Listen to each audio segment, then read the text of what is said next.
Get your horror and turtle figures at Big Bad Toy Store at the link in the description. Horror, kaiju, Dragon Ball, and more. Steven's Toy Reviews. Hey there, collector! Steven here, and I have something very fun for you today. We are going to be taking a look at something that NECA has been brewing up for a minute, and I really do hope that they expand on this line and they do something fun with it, because this has the potential to be really friggin' neato.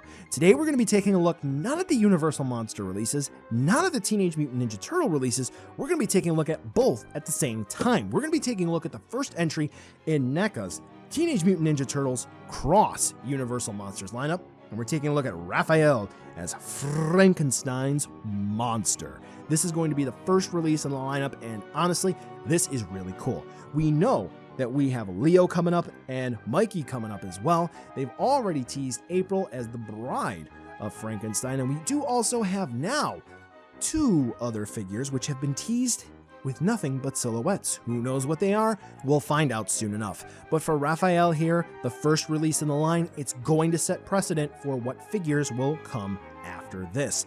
So is this one going to be a dud in the water, or should we clear a new space on our shelf for a groundbreaking new franchise that we never knew we needed? Let's take a look to see whether or not this one's going to be worth adding into your collection. I do want to revisit that comment on the gentleman's agreement, however. Going back to the original Playmates releases, I think they dabbled in somewhere with Universal Monsters crossover or something that had to do with spooky stuff in the Ninja Turtles. This is great to see that, hey, we do have some form of a reference point. However, to my understanding, NECA just kind of made these OC Donut steals. What does that mean? This is their own creation. Kind of, sort of, not really. So the concept of a crossover with another franchise, that's not been new for Ninja Turtles. But for this specific one, yeah, NECA basically didn't really have a reference point to my understanding, and they just made this. So accuracy, I don't know. I don't know where it could come from aside from the twisted minds who came up with this, which honestly, let me put the box down here. Two claps, good on ya. Now, when it comes to the sculpt and paint, honestly, the crossover between Raph and Frankenstein, honestly, it's really, really cool, and I think it's executed rather well. So I don't really want to comment too much on the design aside from it was really well thought out. We do have a couple of monitors, I don't know what you would call that, dials, I don't know, that are found on the shell and going to be on his chest. Now, something that I didn't note on mine until I opened it up and I started taking pictures for the review, the cover on the one on his chest was missing. So I guess maybe take the extra step to make sure yours is going to be okay.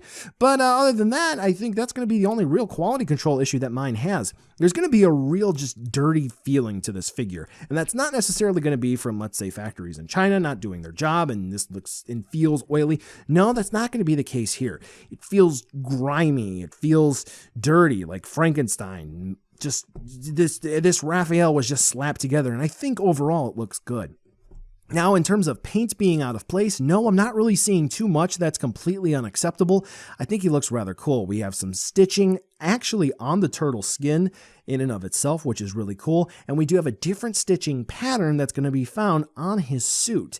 And what I think is a step even neater is that obviously we know Raphael is going to be the red turtle. I mean, obviously he's not a red turtle, but the red bandana, you know what I'm talking about. And that color is incorporated throughout the figure otherwise with different patches and different stitching. Overall, I think they did a really nice job of combining the idea of Frankenstein's monster and Raphael, or any Ninja Turtle if they would have picked, into one cohesive design. All right, so we have Frankenstein's monster here, which doesn't move too well. But we have Raphael, who is a ninja. But we have Raphael, who's also a turtle. What am I trying to say? Articulation's all right. What do we have? Well, let's start with the head, plugs into the neck on a ball joint. So just for that, we get about this much movement. We get a little bit of rocking from side to side, forward and back, moving, twisted and turning, which is cool. Now go ahead and moving down. We actually have the bandana. It's going to be on a ball joint. Yeah, we get some expressiveness here. When it moved, I was kind of surprised and I was kind of scared. So that's pretty neat. All right, so the neck, that's going to plug into the body on a ball joint as well. As you can see, it rocks forward and back, side to side, and that's really going to be where we get Raph to look around in all different directions. So we can look up really about that far, down that much, side to side, rocking, all that good stuff. Do take note from the bolts of his neck. We do have this tube that goes all the way back to this counter on his shell. I avoided saying back there again. And with NECA, with tubing, hoses, sometimes these can crack, these can break, these can get dislodged. So that's just something to keep in mind with constant pulling and tugging and so on and so forth. Moving on down, we do have the shoulders, which are going to be on swivel hinge combos. So just be careful moving the left arm around, and note you're going to need a little bit of clearance for the shell, okay? So they do spin around all the way, and Raph will be able to T-pose. So that's pretty good. No dedicated bicep swivel, but because of the double hinge system that's going to be here for the elbows, we do have them plugging into the bicep and the forearm. So we do get, let me just go ahead and show you, swivels where they plug in. And likewise, as I said, we do have hinges at the elbow, double hinges. So that's going to be about the extent of the range of the movement there. We do have these elbow pads, which they do have a little bit of sculpt there, and it is going to block the movement, but still, it works out just fine. For the wrists, all of the different sets of hands that we do have, they are going to have hinges and swivels, so this way they spin around just like that. I will say, upon opening this guy up, all of the hands were rather stiff, but once I got them moving, they were pretty good. Do we have anything in the main body? Well, it does look like there's going to be a little ball joint here for the waist. So we get some movement there, which is rather nice. Go ahead and I'll take out the electrosi. And we're going to talk about an issue. Okay, so it looks like we get some movement, which is cool. Hips, ball joint style that NECA's using. He can kick out about that far forward, that far back, and then out to the side that much, which is really good. And obviously, we'll get the twisting and turning that comes associated with ball joints. Pretty cool. Hinges at the knee. I think it's just going to be a single hinge with a swivel where it plugs in. I think that's all it is. I can't see if there's another hinge under there because I think this knee pad is sculpted to the thigh area. Okay? Now, for the ankles, we are going to have swivel hinge movement, so we get ankle rocker, and then, as you can see, move it down, move it up. All right? Now, I do want to talk about the chains here. As you can see, they do loop around to the back, and you already saw that basically in the Sculpt and Paint section. The only concern here is that they do like to droop down. They do like to get in the way. I guess you could make the argument you could actually drop these down and just have them dangling off his back. They can get in the way just when you're moving him around and meddling with him. So it's just something to keep in mind that he can be a little fiddly. But at the end of the day, in terms of articulation, I always just like to, by default, have these stored right here on the little slots for him, and like to move him around. So overall, I think Raph does move pretty well.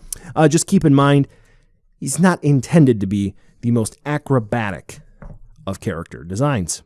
I think you'll be pleased. When this first really was solicited and was teased officially, I would have to say that I thought the accessories were rather good and there were really no issues to talk about. However, they just announced and confirmed and solicited Leonardo, and not only does he come with everything, he also comes with the kitchen sink, whereas Raphael here does come with a few extra sets of hands and his lightning bolt sai. NECA does advertise that the chain that's around him is going to be an accessory, but I mean, that's not really optional. You can't like undo the bolt on his back to take the chain off. Now the side going to be really cool. I mean, they're kind of sharp and pointy, so make sure you don't hurt yourself there. And they do have a little bit of flexibility to them, so that's something to keep in mind.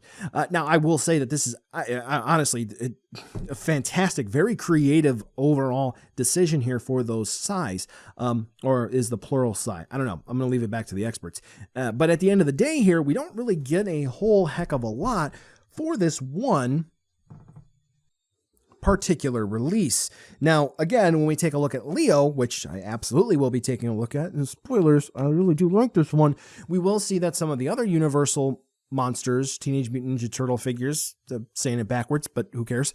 They do come with some more and even cooler accessories. And obviously there could have been a few other things that they included here, like maybe the flowers that they actually included with the legitimate Frankenstein's monster figure. But who knows? I guess that's above my pay grade and not something I'm qualified to speak to. I don't know. But if you are looking for things like support stands and effect parts like maybe fire, I do have some videos to help you out with that. Now let's go ahead and take a look at a size comparison so you can see how big this guy's going to be with some other stuff you just might have. Whether or not you're getting this for your horror stuff, which I think this is a fantastic gateway into the TMNT world, or vice versa. You mostly only collect TMNT stuff, but now you're taking a small dip into NECA's horror offerings. This is a great way to add this guy onto your shelf and maybe start budging into some of their other things. So buy now, skip, or wait for a deal. One thing that I do want to note is that it looks like NECA's prices are starting to trend upward. This guy's going to be about $35 to $38, depending on how you're looking at it, if there's a sale going on, so on and so forth. Now, with that being said, do I think that this is going to be, let's go on the high end, a $38 figure? That's a really tough pill to swallow. Again, especially seeing that Leo was just listed with so much more. Now, with that being said, sometimes we do have other figures that are released in a lineup that come with more, and there are some figures that are released with less, and that's sort of a way to offset the balance, assuming that everyone's going to get everything, but I digress. I'm kind of rambling. So when it comes to the sculpt and paint, I do think that this concept overall of just smashing the two together looks very cool, and I'm rather pleased with how this turned out. The one quality control exception on mine be damned. When it comes to articulation, I think they did as best as they could, basically maintaining the overall aesthetic of Raphenstein. That's what I'm going to call him, Raphenstein. I think I need to do all the audio over, but I'm not going to. Raphenstein here, he does look very good. The accessories, I definitely think that we could get a little bit more, but c'est la vie, it is what it is. Don't get me wrong, I think this is a rather rock solid purchase, and if you're a fan, if you think this concept is cool, buy it. I really like it. I think you will as well. I just think that maybe NECA could have just put a little bit more gas in the tank there to get this guy moving all the way home. But as it stands right now, not quite there. I am looking forward to Leo, though. Wonder why. It's Leo. Blue and swords. Can't go wrong. Well, collectors, that brings us to the end of the video today, and I just wanted to take a second to thank you so much for watching. Now, you've heard a lot from me. I'd like to hear a little bit from you. Drop in the comments down below whether or not you liked it, you hated it, or maybe you were somewhere in between. I also want to take an extra second here for a nice, humongous thank you to all the patrons for STR over the last month who have really helped the channel grow into what it can be today. So to all of you, 2 big thumbs up. Thank you very much. And now the end card should be popping up, which will give you a few clickable links, like maybe to subscribe or head on over to my Patreon, or some short URLs like to my social media or to my Teespring store. There's also a video I hand selected for you, so if you want to watch another STR video, I hand selected some good content for you to watch, so definitely check out that video. Thank you again so much for watching, and I'll catch ya in the next video.